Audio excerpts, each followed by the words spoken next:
Welcome to Learning with Lisa, Student Success Beyond Expectations podcast with Lisa Navarra, award-winning educator, consultant, behavior specialist, author, and parent.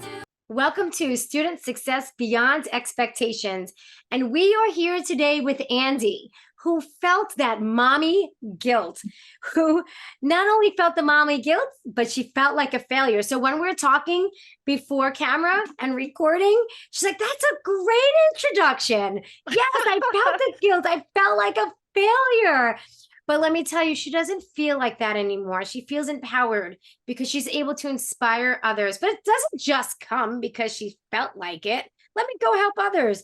No, she felt like so many of us parents out there do. But she took the reins and empowered herself. How? She went to research, developmental psychology. She looked at some reviews and articles and said, you know what? That makes sense to me. Let me apply that to my 6 children. She had, check this out. You ready? Are you listening? She had 6 children in 8 years. Imagine that. So she's got a 15-year-old is her youngest now, and a 24-year-old as her oldest now.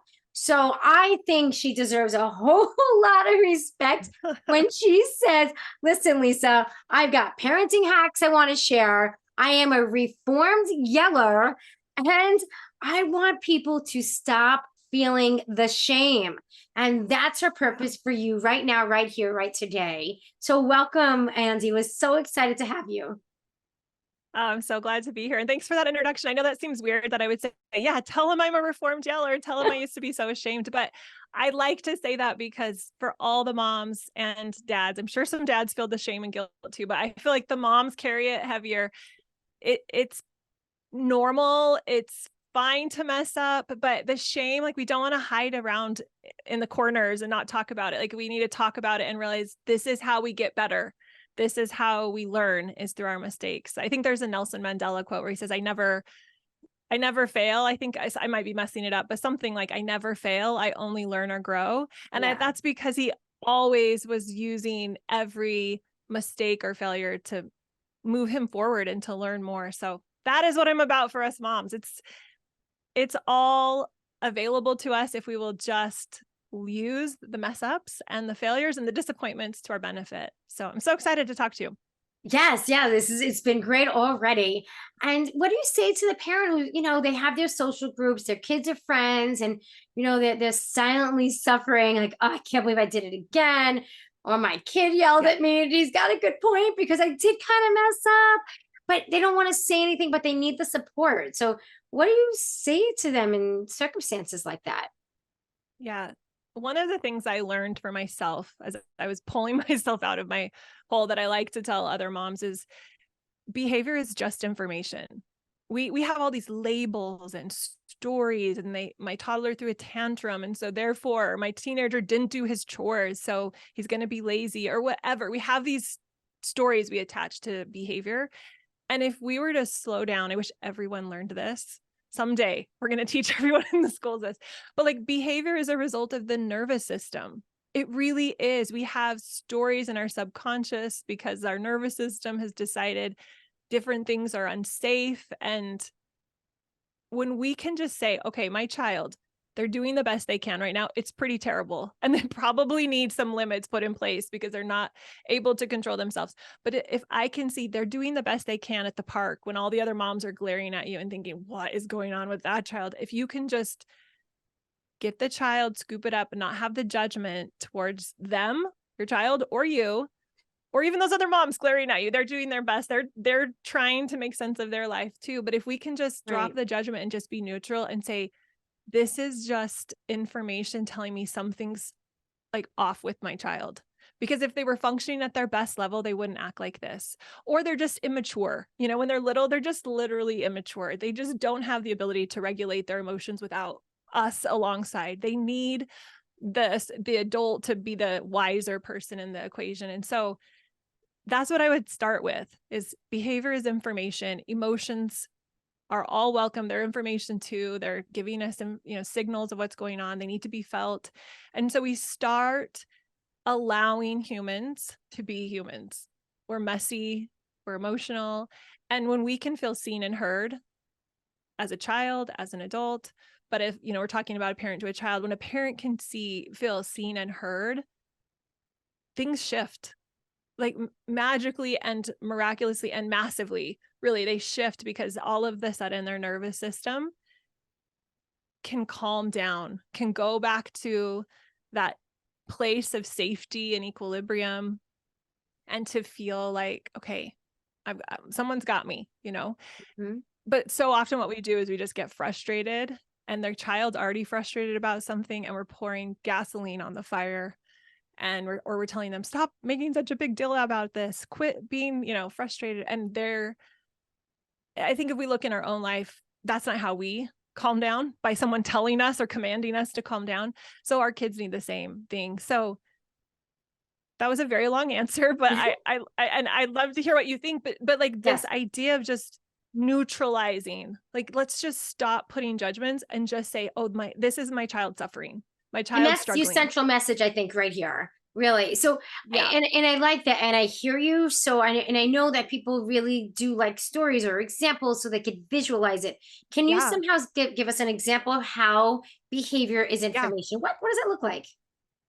Yeah, I have so many. I'll pull from personal stories, since I like to get permission from my clients that I work with if I'm going to share there. So I'll pull one from my own story, my own life. Okay. My youngest is often she's just has a really beautiful, big personality with lots of emotions. I love it. But with a big, high emotion personality, those emotions come out a little bit unbridled sometimes, and she's learning. And so sometimes she does or says something that gets misinterpreted by other kids. So one time she came home, and she had been told by somebody else that she was mean. I wasn't actually at the situation, but she came home. She's mean. She's like, I'm mean. I said that. And she acknowledged, she was 13 at the time, acknowledged that she had, or maybe 12, but had acknowledged that she could have been nicer, if she had been able to, but in the moment she didn't. And I helped her see, because I am so of the opinion, this is just her nervous system speaking. Like, she just didn't understand what was going on, or she did say something that maybe was unkind. And so when you can look at it from a curious point of view, and we did this together because she was old enough to do it. And I just said, sometimes you are going to say unkind things or do something mean, but that does not mean you are mean. That does not mean you are unkind. It just means that sometimes that comes out. Just like you have thoughts, but you aren't your thoughts, or you have emotions, but I am not my emotion.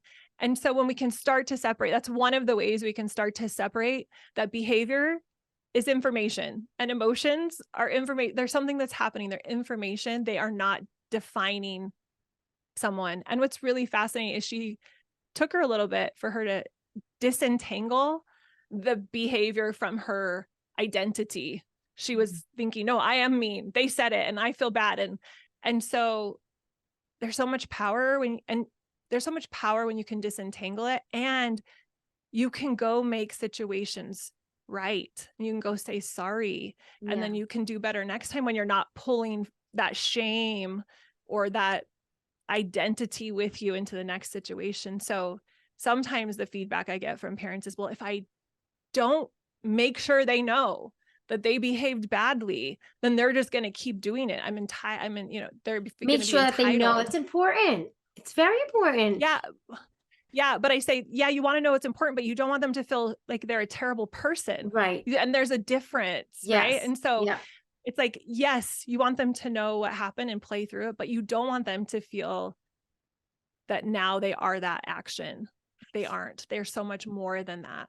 So if you have a client who you're trying to teach that child that lesson, but they're so super sensitive, so you're trying to guide and say, well, if you approach things differently, you might have had a different outcome, but they're just identifying whatever you're saying as the adult to them as a criticism. How do you navigate that?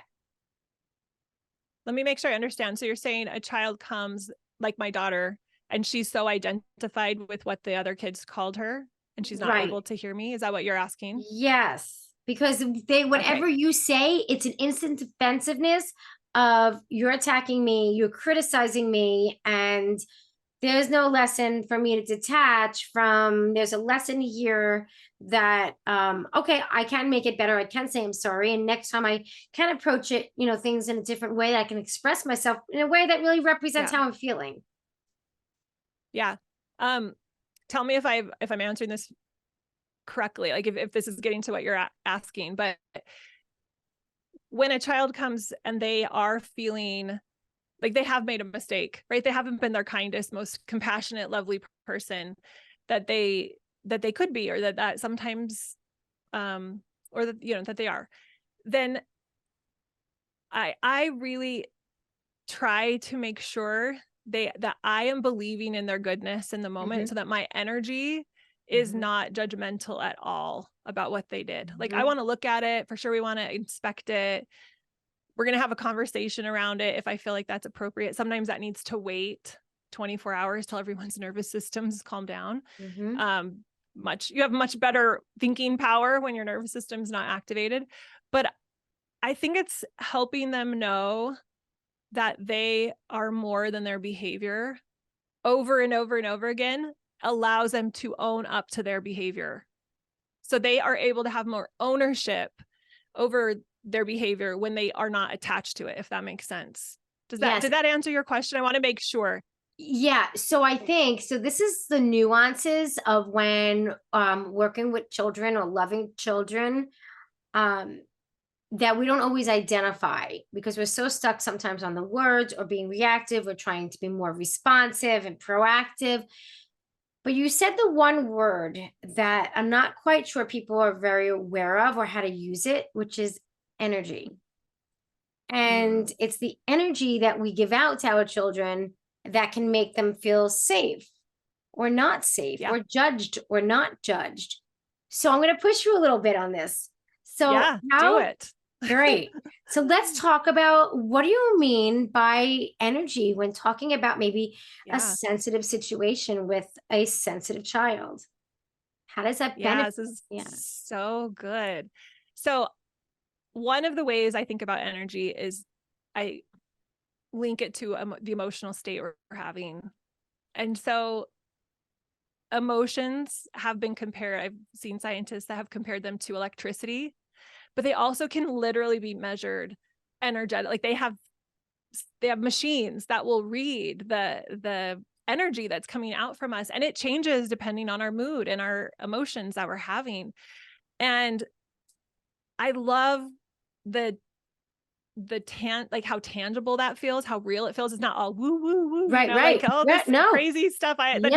It's real. And the other scientific studies that I've been reading that are really exciting are about mirror neurons and how they've discovered these mirror neurons initially in monkeys, but they're seeing them they're studying them in humans now. And they're showing that in the studies I've seen or read, they're showing that as humans, we're sending out messages to the people around us through these mirror neurons, and their mirror neurons are picking up on it.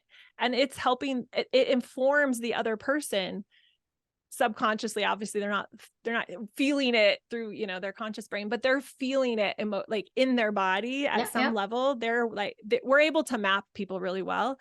We wish our kids couldn't map us as well as they can, but they are good mappers, and they can feel, oh, mom's mad at me. Right. Mom's resenting me. Mom's frustrated with me. And so we can't fake that. There's no faking how we're feeling. Now, for all the moms out there, don't use that against yourself either. Like, just be curious. Like, oh, I'm so frustrated. I'm so triggered when the kids fight. I can't handle it when the bedroom's messy. That's just information. Like, you can dig into that and you can explore that either by yourself or with someone helping you. And you can really get to the bottom of that and neutralize your reaction. And just because we accept the bedroom being messy in the moment, this is what's happening. The bedroom's messy. I don't want to fight against reality because I lose every time because this is reality. It doesn't mean you don't do something about it. It's not passive. So accepting is not equal to passive. So I would say as we get more aligned with the energy we want to have or the emotion we want to have around our children's behavior, they pick up on that and their behavior will shift so much faster. I've seen it over and over and over again in my life with my clients, where they'll come to me and they'll say, Andee, you will not believe what happened. And they'll tell me the story. I'm like, I do believe it, because it happens every day. I hear this every day. Because when the parent starts to shift their emotional energy towards situations, then the kids' nervous systems can calm down. They don't have to be on the defense. Because when we're judging them, their nervous system is saying, ooh, threat, you got to protect yourself, go into fight or flight.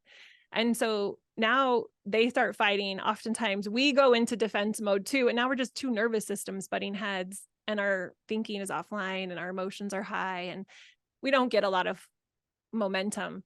So yeah, energy is a big deal, but energy and emotions are kind of the same thing to me, in a lot of ways. So yeah. Do you want to explain that?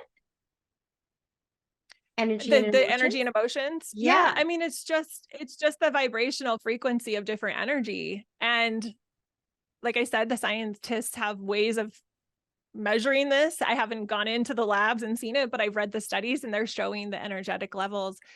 And I was just researching this topic of energy, and they were saying that acceptance is a high, obviously a higher energy than resistance, and resistance would include frustration, irritation, resentment, anything that's fighting against a situation and we're having a judgment against it, that's lower. But once we can accept, they've measured the energetic frequency and it's up a bunch, and the people around us can feel that shift. And then if we can go into enjoyment, which is a whole, like, can you, like, parents are probably like, what? I mean, can you actually enjoy the process of saying, okay, this child is having a meltdown. How awesome that I get to be here to support them. How amazing it is that I get to help them feel this all the way through, so they don't have a trauma around this or something. To even enthusiasm is the next level. They were saying they were comparing these three levels: acceptance, enjoyment, enthusiasm, as different levels that we can try to get to. And it allows us to just show up so much more capable, and it really helps our children navigate difficult situations when we aren't matching them at their low energy, their low emotional rate. Like, they're frustrated. If we're just matching them at the frustrated level, that's where we're going to be, that we're not going to solve the problem. But if we can step it up and be, I'm at least neutral about this, we have the opportunity to co-regulate with our child, right? And emotionally help them get to a different place, because we're setting that example for them. So there's so much I could say about this. We could talk the whole time. Yeah. I love it. Co-regulate. I really like that, actually. So let me ask you this. When you're working with your clients, do you work with the parents and the child together? Like, how's your structure? What does that look like for you? Yeah, no, just the parents. So okay. I do everything remote, like over Zoom. And so I find it's much more effective to just work with the parents. And then if the kids need therapists and stuff, I feel like kids do so much better with someone in the same room and talking with them. Yeah. But if the parent can be in a better place to support that child, everything just goes so much better, because the co-regulate, their brains, the children's brains are built to have an adult help them regulate their emotions, to co-regulate with them, and to set that energetic or emotional tone in their home. And so if the parent can be in a better place, you're just giving your child a better opportunity to figure out all of the stuff that they're going through. Right. So I love working with the parents, and yeah, just allows everything to go they are definitely lucky and very fortunate to have you. Let me ask you this. Do you ever work with parents who are divorced and have very different parenting styles? Like, one might get it and one is reactive. Yeah. I typically, when I've done this, it's been separate, so I don't usually meet with them together, but it is really fascinating to support each parent in their own style. Because my journey, or my job, isn't to get them to fit into a mold at all. It's not like this is the perfect way to parent. It's like connection, relationship is the core of parenting. And that can look very different to different people based on culture and race, and like just sex, like a male versus a female energy is very different. And so we just use that and really allow someone to figure out for themselves, how can I connect better with my children? How can I accept these situations? And so that's the core of it. Right. Yeah, the core of it. no matter what stage they're at, no matter what skill level they're at, it always goes down to that central piece right there. Yeah, Yeah. it really does. Yeah. Yeah. Talk That to is like us that. about the parent hacks, parenting hacks. Yeah. What is that? Tell I us. know we all want them. Yes, Well, DIY parenting and hacks. yeah, all the parenting hacks. It's interesting because it's less, when I say parenting hacks, it's less about do XYZ and you'll fix your child forever. It's a lot about looking internal to the parent and saying, let's look at what you are feeling or thinking around this child. I think that's one of the best parenting hacks is understand your own behavior. Like see where you are coming from. That's one of the best parenting hacks, because if we're not aware of the way we're showing up, the way I feel so upset when my child doesn't go to bed when I ask him or doesn't listen to me, I feel like he's really disrespecting me or something. We want to look at that story, because that is where we get to change the world. As Gandhi says, be the change you want to see in the world. And I love that, because that is really, that's a hack. That's a change of thinking is, oh, it starts with me. Because a lot of times, this was me, I should just say, when I was having all my littles, I was thinking when the kids start listening better and when they go to bed without a struggle and when they stop being, not so kind to each other, then life is going to be better. But the problem with that is now I have no control over my life. I have to control someone else to make me feel better. And one of the best hacks we can realize is it starts with me. And if I am feeling an emotion because my kids are acting a certain way, it's my job to deal with my emotions. It's not my kids' job to start doing something different so I feel better. Because a lot of times when we look inside ourselves, we realize, oh, I want my kids to stop fighting because I feel so terrible when they fight, because I feel like a failure. I feel really nervous or anxious or frustrated. And so that's one of my favorite parenting hacks is look at yourself, which not everyone wants to hear that, but I promise it's going to be the best thing to start with is to look at starting with ourselves stuff. is a really important thing to do. Yeah, begins with us. Yeah, looking inside for sure. Yeah. And then I can say another one if you want, or you want to just go on. Please do. Yeah, Give us a few. The other more tactical one, people will probably like this better than what I just said, but the other tactical one would be to create a working relationship with your child before you start giving them directions. So often the parent is saying something from the other room in an elevated voice, you need to do this or turn that TV off or go. And there's no connection, no relationship, no even awareness of what's happening with that child. And we kind of bulldoze our way in, and we think we have the right to do that as a parent. But if we were at lunch with a friend and we were sitting across the table from them and they weren't looking at us in the eye and they were avoiding us and ignoring us, we would pause and try to connect with that person and establish a working relationship. And so one of the easiest things we can do is go get close, look at them in the eyes, see if they'll look back. Some kids have trouble with eye contact, but even if they'll respond to you with their body language or a nod or something to say, oh, they're listening, they've got me. Because when you haven't done that foundational work, it's really challenging to be able to know actually what's going on. And a lot of times we just get really, really frustrated. So come in close, look at them before you give directions. That's going to save you a ton of time in the long run, a lot of less frustration. And then the third one I would say is just play more with your kids. There's so much research that shows the power of being present and playing with them, and the bond that takes place when you play with them, and the nervous system relaxes. We all want that. The thinking goes up. There's so many benefits of playing. And as adults, sometimes we forget that we're supposed to play. We're like, we're into work now. Play was for children. But if you can just play with your kids, even 5 or 10 minutes a day, just be present with them, makes a huge difference. So how about those teenage years? How do we use some of these parenting hacks to those 15-year-olds, 14, 13 even? Have any suggestions for us?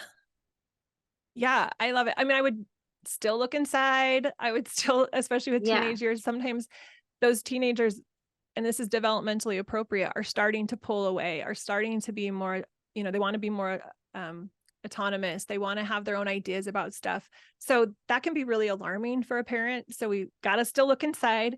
They also, because of that process that's supposed to happen, so they go out in the world, it can feel like they don't listen or respect us anymore. They can definitely tell us that a lot more clearly. And any conception we had of control when they were little, teenagers let us know, you have no control over me. Yeah. I will do whatever I want, sometimes in spite of you, only because you said no. So I think the play, it looks different with a teenager because they're not playing with Legos and stuff. But if you can still just be present with them, be interested in the things that they're interested in, even if they aren't interesting to you, try to show some interest for, even if it's like a video game and you're thinking, I don't want video games. I don't want to play video games. I think this is bad. Sit down and just connect over it and just genuinely be interested. Ask them questions. The more you can neutralize behavior is neutral with them, and the more you can drop the judgment and just be curious with them, the better off you're going to be in that whole teenage journey. But a teenage journey could be so fun if we have the right mindset around it and we actually know developmentally what is supposed to be happening. If not, we can feel really frustrated. So yeah, all the same thing. And this, come close and ask them. I would still do that hack just the same. Just give them the respect that you would give another adult, to come and ask them in a way that that if you were asking that in front of a friend, you could respect yourself. Don't talk to them in a way that you would be embarrassed to have someone another adult, a good friend of yours, listen in on. So really, really, we have to do that with the older kids, especially because they're smart. They know what we're about. Oh, they sure they are. pick up on us. They do. Yeah. So good. And stop feeling the shame. Talk to us about that. Oh, the shame. Can you relate to that? Did you feel the shame as you were like, did you have that? I still do. Yes. I'm like, yeah. You know what? I missed an opportunity. I could have connected. Instead, I was reacting to the same thing I've been asking for the last week. If only it would have gotten done. Now I've had enough of it, but I missed that heart of what was just said, or what. Yes, of course. Definitely. Yeah. I mean, I think I haven't met any moms. I'm not saying there's none out there, but I have not met one yet that doesn't have the parenting shame around something. And I would say it's a normal part of being a human. As a human, we're going to experience the whole gamut of emotions, the positive emotions and the terrible emotions. And the more we are invested and love our children, the more we're going to feel the opposite of that. They come in tandem. We want to only feel the love and joy, but the grief and the sadness and the shame and the regret are equally strong. So I just want to make sure people know it's normal, and to notice it, but not to be caught up in it. It can be something that just takes over our mind for days, and then we're not present. And so, or even an hour, and you just can't and that's okay. It takes however long it takes, but as soon as you notice it, to just really be aware that this is just an emotion, and and let me look at what happened, and let me just be aware of it instead of being in the story. It's almost as if you're the reader of the book instead of in the book. And therefore, and when you can be that reader, that observer of your shame or of your frustration or your whatever it is, you're just so much better capable of navigating it once you see it instead of swept away. So shame's normal, but if you can switch it and get curious about it, then you can actually learn from it and grow and do better and realize it's normal. We all mess up.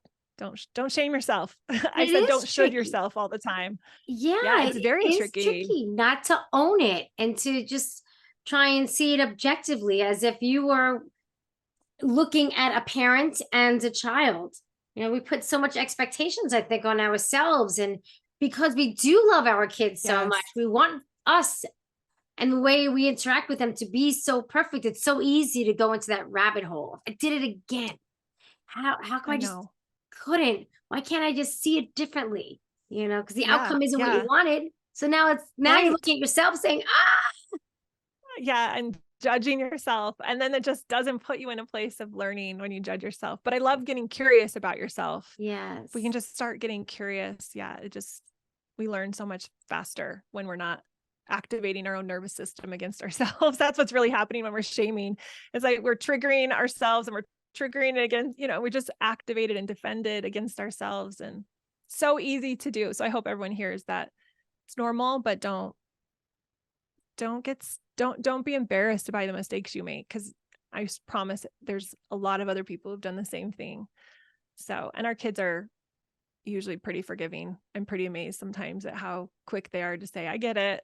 Maybe it takes them a day or something, but typically, they're willing to forgive us. They want to be connected to us. That's what they really want. And they want us to show up for them. So yeah. And I think it takes a leader sometimes when you have, maybe let's take a mommy group, it takes a leader to step out and say, this is what I did. I regret it, but I'm going to try and see it differently. I'm going to forgive myself, and having that conversation, and hopefully your friends will respond and not just be like, oh, that's good for you. That's good for you. Yeah. I never have that mistake. Yeah, right. Yeah. No, but if we can have discussions like that or share our stories with people, then we'll be able to start using those mistakes to move us into even more compassion and more connection with our kids, because it really is through the mistakes of life that we learn. I've never met anybody who was like, I've never made any mistakes in my life. It seems to be part of the human condition. It seems to be part of what humans do. Yeah. So research shows that it is. Research shows 10 out of 10 humans. Definite peer-reviewed articles will review that. Yes. So I hope that helps people, like, not saying they should have, because going back to the nervous system framework, if you could have done better, you would have. If we could have functioned from our best place, we wouldn't have yelled, or we wouldn't have gotten frustrated, or we would have seen the truth of the story, right? We would have been more patient and taken more time to understand before getting frustrated. So if we could have done better, we would have. Everyone would. I believe in the goodness of humans. So if we could have, we would have. So we're just trying to decipher what is the thing that got in my way from being my honest, good, loving, compassionate self. And let me just clean that up a little bit. And typically that dirt on our window or on our lens that prevented us from being who we were isn't our fault. It's something that happened along the way. It's something that was said to us, or some little trauma that happened, or some story that we came up with to protect ourselves that is now not serving us. But our nervous system thought at one point it was safe to have that. It was good to have that. So that's why, we all would have done better. So shoulda, coulda, woulda. I try not to say it. If I say it, I'm like, oh, I'm doing it. I got to stop. But how can I learn? Because you don't learn from shoulda, woulda, coulda. Usually that's pretty negative. Yeah, right. Yeah, it is. Very judgmental. Yeah. So we're talking about a lot of research here, and Andee, there's so much information. We've got blogs, we've got TikTok, Instagram, there's so much information out there. Talk to us. Maybe inspire those parents out there who want to learn more, but feel like it's overwhelming. They don't know which way to go first. So much information, so much to do. Maybe you could just talk to us about. Oh, yeah. There is so much information, and it's getting to be more and more every day with all of the social stuff. I would say that if you could there's a couple of books I'll recommend. Well, I wrote a book if anybody wants to check it out, because I distilled all of my stuff, because my background's in nursing, and I love reading the journals and I love deciphering all of that. But I can understand how that could be a little overwhelming if someone's reading parasympathetic nervous system and mirror neurons. Like it can get heavy. So my book's called Connect Method Parenting. You can read a lot about how I've taken all of the science that I've learned and the studies that I've studied from the researchers out there and from developmental psychology and neuroscience, and put it into a book that's really tailored just for parents. So that's one resource. Gordon Neufeld is one of my favorite developmental psychologists, and he has a book called Hold On to Your Kids that I highly recommend. It's so good, and from such a beautiful space of relationships and just really attaching to our children in a beautiful way. It's so good. So those would be the two I'd probably start with. I know there's so many more I could mention, but I would start with just some really solid books that are that will enter you into the world of developmental psychology and through the, Yeah. in a parenting framework that will serve you, that will help you understand how science really does support this, because a lot of parents are really worried. They think, well, if I am not giving punishments, if I'm not incentivizing with rewards, if I don't use timeouts, if I don't ground my kids, they're not going to learn their lesson. And the research really shows that it's the thing that gives us impact and influence is the relationship we have with our kids. And sure, we need to set limits and we need to keep them safe. And we can't just be passive. I don't recommend that at all. But when we focus on the core of what's going on, the relationship, the safety they feel in their, with their nervous system, then we have so much more impact and influence. So we can set those limits from a connective place. And I like to say they're fueled by connection instead of correction. And they're received so much better by our kids because they feel our goodness in giving maybe a limit, saying, oh, we do need to take the phone away for a few days because that's what's going to serve you best. But it's coming from a place of service instead of, I'm going to teach you a lesson and take the phone away, because consequences don't teach lessons in and of themselves. They can create safety, they can create order. They're important, right? We don't want, we need speed limits. We need kids not, taking dangerous things to school, all these things. But the thing that's going to really teach them a lesson and change their heart and turn on that intrinsic motivation isn't the consequence. It's the relationship. It's the feeling of safety. There's The Body Keeps the Score is another great book. It's not about parenting, but it's about the nervous system. But he says in there, safety is the solution. And as I've reflected on that, I'm like, that's true. When I feel safe, when I feel seen, when I feel heard, and a person who I feel that with comes to me and shares maybe some feedback on how I could do better next time or whatever. I am so much more willing to listen to them and be open to saying, okay, I see you. I hear that. Okay, I can feel safe enough to receive that feedback.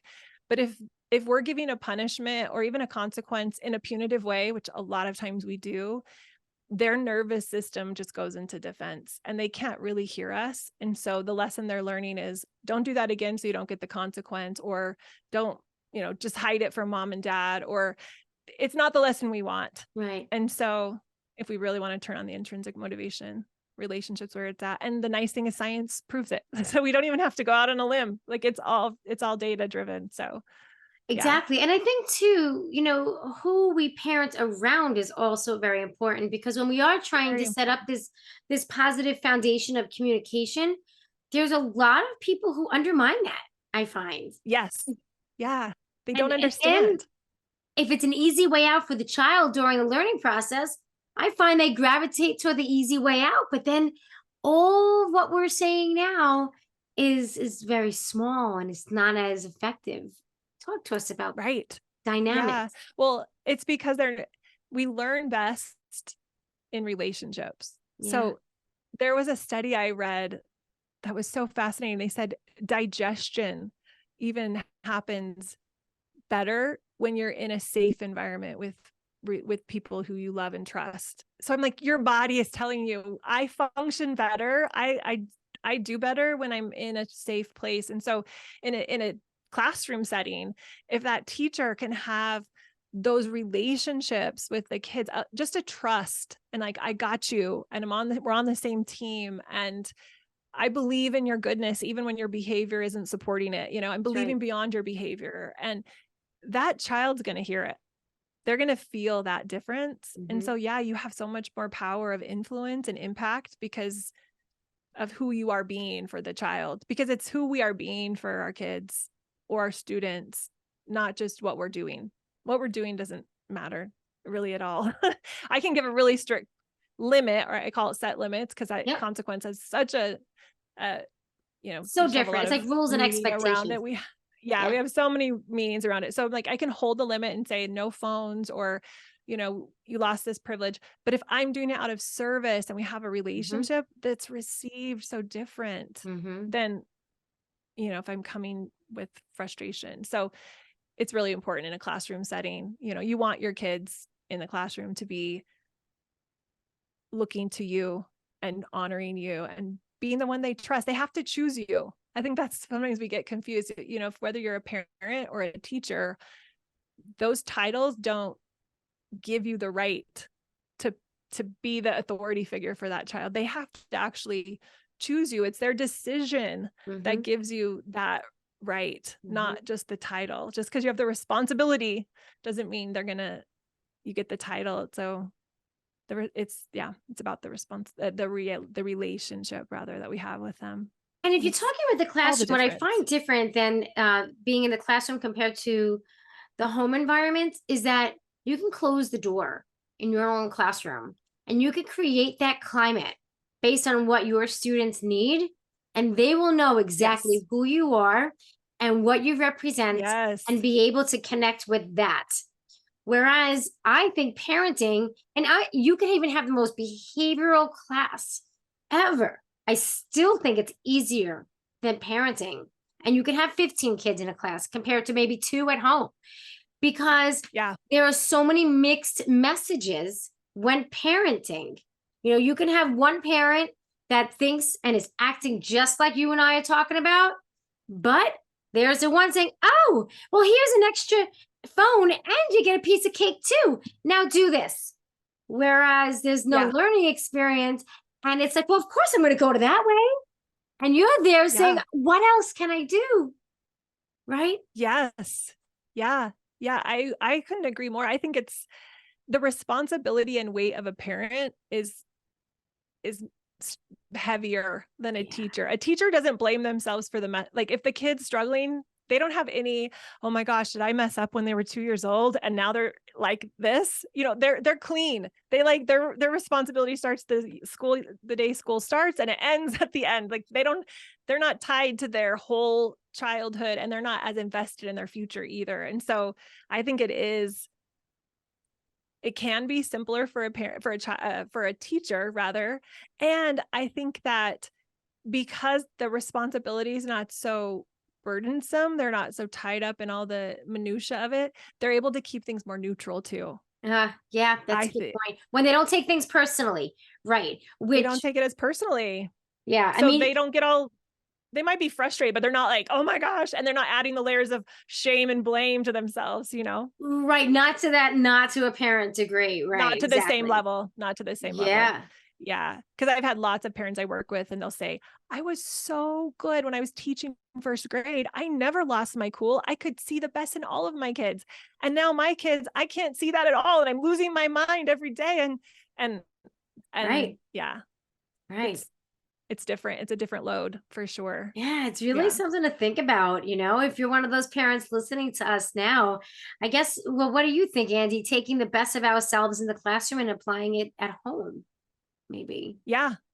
I mean, that's really, it would be nice if we could stay as neutral as I think as a teacher can in our home, because it's really not our fault. If we did mess up when they were 2, that's just because we were doing the best we could when they were 2 and we didn't do great, but like, let me just understand, learn, let go, move forward. Yeah. Like if we could be more neutral, like a teacher's able to be, and not take everything so personal. Yeah. It would be really helpful. It would be really helpful if we could take that mindset home. And I know lots of parents are, but they don't want to be negligent. And so sometimes they feel like I can't let go because then I would be irresponsible. Right. And that's actually the opposite is true. The more you can neutralize everything, the more responsibility you can actually take and the more impact you'll actually have on your kids, because you're going to be present. If we're so worried about the past and the future, which a lot of our minds are what we messed up yesterday, and oh my gosh, how is this going to mess them up in the future? We aren't even here today. You know, we aren't even here in this moment. We're so distracted. And so I think one of the beauties of a teacher is they can, I think, sometimes be more present, because it's like, I've got to get through these lessons and I've got to be teaching them today. And they've turned off their life at home and they're here. And that's beautiful. So as a parent, let's do that too. Let's bring in more presence. And you know, it's true. It's anything but irresponsible. Yeah. Yeah. It's kind of like when you're that teacher and you're saying to the child who comes in, and you've already had that conversation with yourself to say to the kid, okay, listen, we talked about what happened yesterday. It's a whole new day. Remember those strategies for today? You know, sometimes you have that conversation when needed, and sometimes you don't. You just you act as if it's a completely new day and yesterday didn't even exist. Yeah. It's kind of now Yes. bringing that clarity into parenting. Yes. And can you Yeah. imagine what it would be like if we were able to do that with our parenting? Like yesterday was yesterday and that's over. And today Wow, we're it'd going to be start huge. fresh. Yes. That'd Yeah. be huge. It would be huge. It would be huge. Yeah. I Yesterday think was we'd show up so yesterday. much better. Yes. Yesterday was yesterday. It is what Today's it is. We did our today. best. Today's our day. Yeah. I love that. I love that. I like that too. Let's write a book Yeah. together. Yes, We'll let's compare do. the classroom and we'll take like Yeah. How do the we? classroom and apply it to home and vice and make that fluid. I like that. That would be amazing. That would be amazing. Yeah. Love it. Is there anything that you would like to tell our listeners today that we haven't covered? How much time do we have? No, I'm just kidding. As much as you want. No. The one thing we haven't talked about that I just want to say is that I guess we have touched base on emotions, but I don't think they get enough airtime about how all emotions are welcome. And how important they are, because emotions are the engine to our maturation. They are what grows us up. We don't get better at riding a bike by watching other people ride a bike. We have to ride the bike. We don't get better at feeling our emotions and being more emotionally mature by suppressing our emotions. We have to feel them all the way through. And one of the things I read about a Canadian school district that had transformed all their calm down rooms to free expression rooms, I think is what they called it. I might be messing it up. But basically, the intent was if a kid had a big emotion, they could go to this room and there was no judgment. There was no, nothing negative came from it. They just went to the room and they felt, they could feel, they could punch, they could scream, they could yell, and they were supported in this emotional release and just really telling the kids emotions are part of the process. They're all good. There's nothing bad with them. And letting them go all the way from being mad about something to just surrendering and being sad. And I love telling parents, and I'm like, I want to say this to everyone, is just all these emotions we're afraid of. We're always seeking positive emotions. I want to, like, the next thing we want to buy or the next thing we want to do is about feeling better. And the only way we can have or even know what a positive emotion is if we're familiar with its equivalent of the negative side. And the more we're aware and not scared of that negative side, the less negative they are. And so we can feel all of these emotions. And if I'm not afraid of feeling disappointed or afraid or whatever that emotion is, overwhelmed, if I'm just like, oh, here's this emotion, it's just going to flow through me like a cloud in the sky. Like, let me just let it take its journey and I'm okay with it.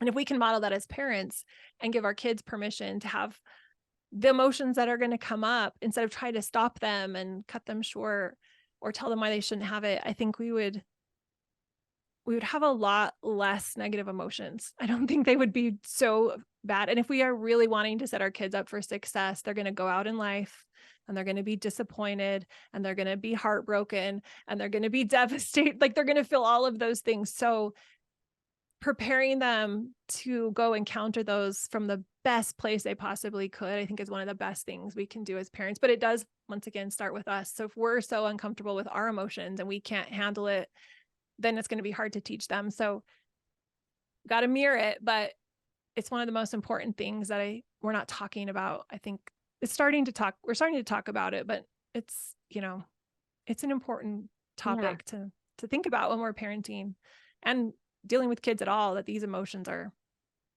part of them. They're part of the human experience. Andee, you were a wealth of knowledge and insight and inspiration too for us. How do people? Thank you. You're welcome. How do people find you?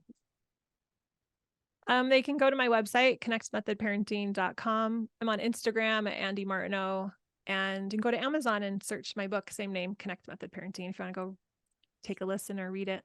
And all of Andee's links and information will be in the description below. So be sure to like this episode, subscribe to Student Success Beyond Expectations, and really choose from today's episode what's something that you would like to first embrace and then build off of your skill set as you see it's going to benefit your relationships with your children, or even relationship with yourself. So thank you so much for joining us. Andee, thank you. You were wonderful. And I hope you come back on and talk to us again. Yeah, thank you so much. Thank you for listening to the Student Success Beyond Expectations podcast, where school leaders, educators, and parents meet on behalf of children who struggle with learning.